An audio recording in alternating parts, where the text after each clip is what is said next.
aga promota Kejone wa Kabi muri so bakora ibintu tubajyanye mu biki promoters Kejone ni brand nini ku buryo bigoye no kuba wabona undi muntu bagereranya muri iki gihugu. Yaba ba Dream Boys baramuzi, yafashije abahanzi benshi batavuye ngo yarabafashije. Kejone ni umwe mu bantu bubatse runo ruganda mu myidagaduro. So uyu munsi rero ugiye kumufata ukamujyanye n'uwo ngo uvuze haruguru kugira ngo abantu mumenye ushobora kubanza kongeraho umugore na The Ben. Birarega n'ibintu mwagiye mukwirakwiza nta byari bihari. Umuntu umwe kugira ngo umumenye birasaba ko wongeraho umugore. Ariko uyu munsi rero umuntu wese uri muri industry uramutse uvuze ngo Kejone wa Kabi yagiye mu video atandukanye yafashije abahanzi batandukanye, the brand nini utapfa kubona n'ubugiranye na bapari yo ngo wenda unaje ejo bundi. Ariko Kejone ni brand Koze ubukwe cyese nibo wagiranyaga bakoze ubukwe wamujyanye na Clement nawe yarabukoze Karabotoni yaretse kubukora. Urumva ariko bato yawe niba ari na bato bino bintu bazubaza nawe ujye yageze kugeranya abantu bahuye kumbwo hari ukuntu Kejone w'umwatsi cyubahira agombwa na promoters nyine n'aba promoters ariko umwe arazwi undi ntabwo azwi. N'umuntu wenda ubireba naje kubyumva nabi uyu munsi none uvuze ngo aga ahantu batamumenya bikabasaba kuba ngo wa mugabo wa Miki. So uyu igihe cyose rero ibintu byose wubaka bikigusaba reference ku wundi muntu kugira ngo abantu bakumenye bakiri mu rugendo. Yaka Nzovu kubera iki? So nkanjye wishakira amayisha cyangwa se nishakira ubuzima kuri izi mbuga nkoranyambaga. Nzovu impamvu ari we nahitamo, Nzovu buri yagira gahunda kurenza Yaka mwana yiboneye inote ya veni yishyiremo icupa rye nta kintu mpamvu gikoze birangiye.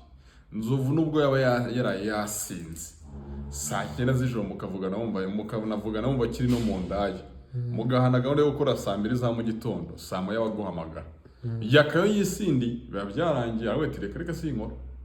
Niho rero batandukanye, umwe ni umukozi undi ni umunebwe tubyite gutyo. Niyo mpamvu nahitamo Nzovu. Ariko nanone Yaka akaba nanone agira agakarite mu kuntu kuko buriya nawe hari ukuntu asa n'ahatandukanye ho na Nzovu mu kuntu, ariko guhera ibyo kumara agiye kubisobanura byaza gutinda kandi tumu turakora rero. Kiramani Mitsutsu kubera iki? Umwe ni umunyarwenya undi sinzi icyo akora. Rero Kiramani arasetsa. Kiramani reka tumwite umushoramari. Ako nta garansetsa pe nta kintu arakora amatsetsa. Filime Gukina no gutwe turi kugusetsa. Ntago turi kugukina kuko ari ibyo n'abakarabutoni barakina. Twe turi kugusetsa. Kiramani umuntu yamufata nk'umushoramari ariko apari yo gusetsa n'umuntu byanika muri comment. Kiramani yasekejeho kuza kubabeshya wenda ko cyakundi hangana. Ninde ukora cinema, ninde ukora filime ikurura ubwo filime ya Kiramani ni ya Mitsutsu niyo yakurura abantu. Ngewe sinagiye mu by'amafilime. Nshobora kubona nahuye n'akariri k'umuntu umwe nyine mwumva nanko. Ubwo muri karagi sinagiye mu kuvuga ngo views ngo filime ngo zirebwa cyane. Mitsutsu ni umukomediye ni umunyarwenya rero tuntu twinshi yagiye akora tugasetsa abantu. Ariko Kiramani tumufata nk'umushoramari wafashije abantu kuva kuri imwe bakagira ku yindi. Ariko sinzi kasetsa penge naransetsa wo basekeje abyanika muri comment. Muri acting ubwo ni scam muri acting ntabwo byo busy sindi expert mu by'amafilime byo kwactinga ngo byo nabambeshye. Mvuze kugusetsa gusa Mitsutsu yansekeje ayo Kiramani naransetsa. Ariko ibyo ntabwo bikuyeho ko hari ibyo yafashije abantu batandukanye bashobora kuba barimo n'uwo Mitsutsu. The Ben Melody The Ben Tiger afite indirimbo kigoma kujya hanze vuba. The Ben ni umwe mu bahanzi b'ibihe byose. Bruce Melody ni umwe mu bahanzi nawe bagezweho b'abahanga banabikoreye. Ariko The Ben ni number 1 kuziye mpamvu amaze imyaka myinshi akora umuziki. Buriya kujya kwegera imyaka hafi 10 na umuziki kandi ukiri top kuri discipline nziza ku ndirimbo ushobora gucuranga umwana akazumva umubyeyi akazumva bitandukanyeho na Melody nawe ni umuhanzi w'umuhanga kwijwi bidashidikanywa w'umukozi nkuko ubona mwitiriye Munyakazi. Ariko batandukaniye kuri product batanga kuko nka Bruce Melody indirimbo ze hari umubyeyi utazumvisha umwana turimo turajyana. Niyo ngo Bruce Melody ni umuhanga ariko The Ben ni umuhanzi w'ibihe byose. So ubwo Bruce Melody ashobora kuba n'umuhari wenda agezweho currently, ariko The Ben ni umwe mu bahanzi b'ibihe byose bafite abo bagiye bafasha kujya mu muziki, bafite indirimbo yakoze nyine akora legacy. Wa muntu ushobora kumara imyaka ine nta ndirimbo asohora akaza muri arena akahuzuza. The Ben impamvu ze watanga zirenga igihumbi, ariko iyo bigeze kuri aya mahitamo ya The Ben na Bruce Melody byaga bikunda amarangamutima hari igihe akora. Umwe akaba yakubwira umuhanzi umwe n'undi akakubwira undi, ariko The Ben ntekereza ko ni number 1 kuko n'ikimenyimenyi na Bruce Melody yaje amufana. Ese kuki babagereranya kandi umwe ari yaraje mbere? Nta muntu wabagereranyije, ahubwo itangazamakuru niyo ryabanyeranye, ariko ubu nta gahunda yo kugira ngo bari bafite kuko nibakora ku muvuduko umwe, bafite ukuntu by'umwihariko nka The Ben badakora kuri pressure. Nka Bruce Melody ni wa muhanzi udashobora kumara n'umwaka atarasohora indirimbo ko The Ben itatu ntiyayikubita. Rero itangazamakuru iyo ryagiye rishyiramo amatika abantu hazo za T-Mobile batangira kubagereranya. Kuki bo badisingana? Reka ntabwo biraho. Kuki The Ben yadisinze umuhungu wamufanaga? Oya biriya byabayeho nko kunyuza umwana h'akanyafora, igihe ubona umwana yarengereye ukabotereka muhane ariko nongere igendeye. Ntabwo The Ben yakongera gukora indirimbo nk'iri kandi we bari bamubanje umusatsi barawubuha. Sigombaga rero gusubiza nawe ko hari ariko bitari ibya beef. Asante. Gicumbi rigana. Gicumbi. Why? Ndamwemera nta yindi mpamvu. Ndetse mwemera nta mpamvu. Ngewe nyine kwagiye hari ukuntu mba niyumvamo umuntu. Ntabwo rero mba nyine gutanga ubusobanuro ngo nsobanure. Ngiye sindi expert mu by'imipira.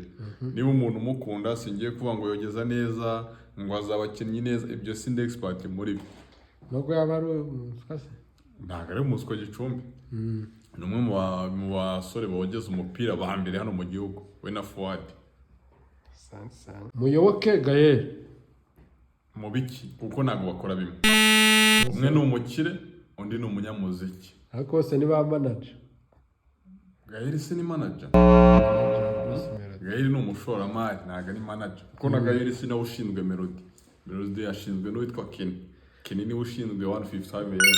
Ninde ushora amafaranga? Ni Gaël. Gushora amafaranga no kuba manager bitandukanye. Niho nabyo bintu abantu bajya bitiranya. Umuntu uyu munsi afite udufaranga agahita yumva ngo abaye manager, atazi iby'umuziki, nazi melody, nazi producer wakora indirimbo nzima, abantu gasaba barabyitiranyije. Muyoboke rero kiretse wenda yumbwira ubuse icyo kibazo gikosore kirapfuye kuko na hantu bahuriye bakora ibintu bitandukanye. Umwe no mushoramari undi ni manager. Abantu bo bajya babihuza niba bitandukanye. Ubwo se ari Muyoboke na coach Gaël ninde washize itafari nini ku muziki nyarwanda? Ariko wenda ntugereranye mu myaka. Ushobora kuvuga ati Muyoboke ahagejeje aho yatangiriye n'ahagejeje, ukavuga ati Gaël nawe aho yatangiriye n'ahagejeje. Ahantu bahuriye nibyo nakubwiye. Muyoboke yafashe Dream Boys, yafashe Urban Boys, yafashe Tom Close, yafashe The Ben, etc n'abandi ba China n'ubwo wenda bona abejo bondi. Urumva coach Gaël nta muntu yafashije. Melody yarasanzwe ahari. Oya Melody yarasanzwe ahari. Yaje kongeramo ibikorwa ariko ntabwo Gaël yakoze Melody. Ariko Muyoboke hari abahanzi yagize ahakura uruhande hari abahanzi yagiye afata akabakura ku itafari rimwe akabageza kuri yindi. Gicumbi rigana. Gicumbi. Why?